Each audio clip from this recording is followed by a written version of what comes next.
جو لوگ اپنے مال شب و روز کھلے اور چھپے خرچ کرتے ہیں ان کا اجر ان کے رب کے پاس ہے اور ان کے لیے کسی خوف اور رنج کا مقام نہیں، مگر جو لوگ سود کھاتے ہیں ان کا حال اس شخص کا سا ہوتا ہے جسے شیطان نے چھو کر باولا کر دیا ہو، اور اس حالت میں ان کے مبتلا ہونے کی وجہ یہ ہے کہ وہ کہتے ہیں تجارت بھی تو آخر سود ہی جیسی چیز ہے، حالانکہ اللہ نے تجارت کو حلال کیا ہے اور سود کو حرام۔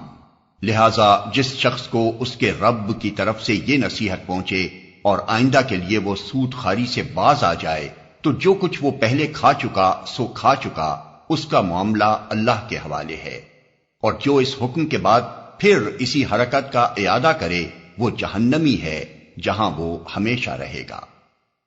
اللہ سود کا مٹھ مار دیتا ہے اور صدقات کو نشو و نما دیتا ہے، اور اللہ کسی ناشکرے بد عمل انسان کو پسند نہیں کرتا۔ ہاں، جو لوگ ایمان لے آئیں اور نیک عمل کریں اور نماز قائم کریں اور زکوٰۃ دیں ان کا اجر بے شک ان کے رب کے پاس ہے اور ان کے لیے کسی خوف اور رنج کا موقع نہیں۔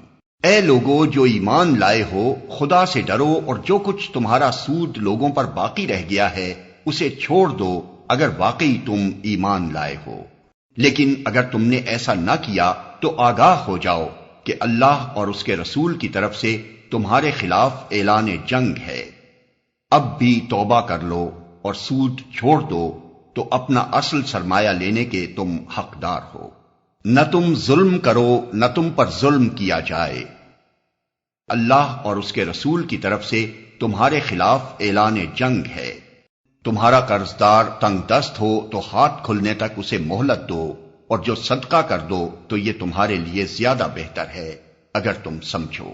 اس دن کی رسوائی و مصیبت سے بچو جبکہ تم اللہ کی طرف واپس ہوگے، وہاں ہر شخص کو اس کی کمائی ہوئی نیکی یا بدی کا پورا پورا بدلہ مل جائے گا اور کسی پر ظلم ہرگز نہ ہوگا۔ اے لوگو جو ایمان لائے ہو، جب کسی مقرر مدت کے لیے تم آپس میں قرض کا لین دین کرو تو اسے لکھ لیا کرو۔ فریقین کے درمیان انصاف کے ساتھ ایک شخص دستاویز تحریر کرے۔ جسے اللہ نے لکھنے پڑھنے کی قابلیت بخشی ہو اسے لکھنے سے انکار نہ کرنا چاہیے۔ وہ لکھے اور املا وہ شخص کرائے جس پر حق آتا ہے، یعنی قرض لینے والا، اور اسے اللہ اپنے رب سے ڈرنا چاہیے کہ جو معاملہ طے ہوا ہو اس میں کوئی کمی بیشی نہ کرے۔ لیکن اگر قرض لینے والا خود نادان یا ضعیف ہو یا املا نہ کرا سکتا ہو تو اس کا ولی انصاف کے ساتھ املا کرائے، پھر اپنے مردوں میں سے 2 آدمیوں کی اس پر گواہی کرا لو، اور اگر 2 مرد نہ ہوں تو 1 مرد اور 2 عورتیں ہوں تاکہ ایک بھول جائے تو دوسری اسے یاد دلا دے۔ یہ گواہ ایسے لوگوں میں سے ہونے چاہیے جن کی گواہی تمہارے درمیان مقبول ہو۔ گواہوں کو جب گواہ بننے کے لیے کہا جائے تو انہیں انکار نہ کرنا چاہیے۔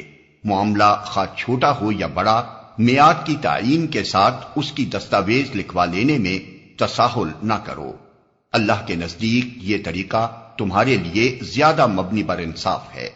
اس سے شہادت قائم ہونے میں زیادہ سہولت ہوتی ہے اور تمہارے شکوک و شبہات میں مبتلا ہونے کا امکان کم رہ جاتا ہے۔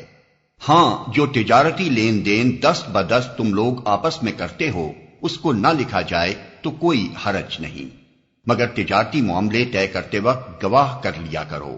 کاتب اور گواہ کو ستایا نہ جائے، ایسا کرو گے تو گناہ کا ارتکاب کرو گے۔ اللہ کے غضب سے بچو، وہ تم کو صحیح طریقے عمل کی تعلیم دیتا ہے اور اسے ہر چیز کا علم ہے۔ اگر تم سفر کی حالت میں ہو اور دستاویز لکھنے کے لیے کوئی کاتب نہ ملے تو رہن بالقبض پر معاملہ کرو۔ اگر تم میں سے کوئی شخص دوسرے پر بھروسہ کر کے اس کے ساتھ کوئی معاملہ کرے تو جس پر بھروسہ کیا گیا ہے اسے چاہیے کہ امانت ادا کرے اور اللہ اپنے رب سے ڈرے، اور شہادت ہرگز نہ چھپاؤ۔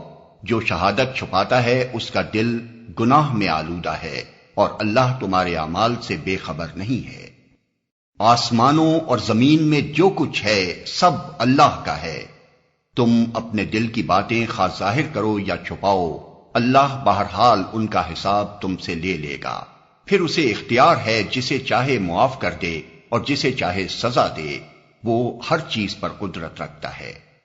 رسول اس ہدایت پر ایمان لایا ہے جو اس کے رب کی طرف سے اس پر نازل ہوئی ہے، اور جو لوگ اس رسول کے ماننے والے ہیں انہوں نے بھی اس ہدایت کو دل سے تسلیم کر لیا ہے۔ یہ سب اللہ اور اس کے فرشتوں اور اس کی کتابوں اور اس کے رسولوں کو مانتے ہیں، اور ان کا قول یہ ہے کہ ہم اللہ کے رسولوں کو ایک دوسرے سے الگ نہیں کرتے، ہم نے حکم سنا اور اطاعت قبول کی، مالک ہم تجھ سے خطا بخشی کے طالب ہیں اور ہمیں تیری ہی طرف پلٹنا ہے۔ اللہ کسی متنفس پر اس کی مقدرت سے بڑھ کر ذمہ داری کا بوجھ نہیں ڈالتا۔ ہر شخص نے جو نیکی کمائی ہے اس کا پھل اسی کے لیے ہے، اور جو بدی سمیٹی ہے اس کا وبال اسی پر ہے۔ ایمان لانے والو تم یوں دعا کیا کرو، اے ہمارے رب ہم سے بھول چوک میں جو قصور ہو جائیں ان پر گرفت نہ کر، مالک ہم پر وہ بوجھ نہ ڈال جو تو نے ہم سے پہلے لوگوں پر ڈالے تھے۔ پروردگار جس بار کو اٹھانے کی طاقت ہم میں نہیں ہے وہ ہم پر نہ رکھ، ہمارے ساتھ نرمی کر، ہم سے درگزر فرما، ہم پر رحم کر، تو ہمارا مولا ہے، کافروں کے مقابلے میں ہماری مدد کر۔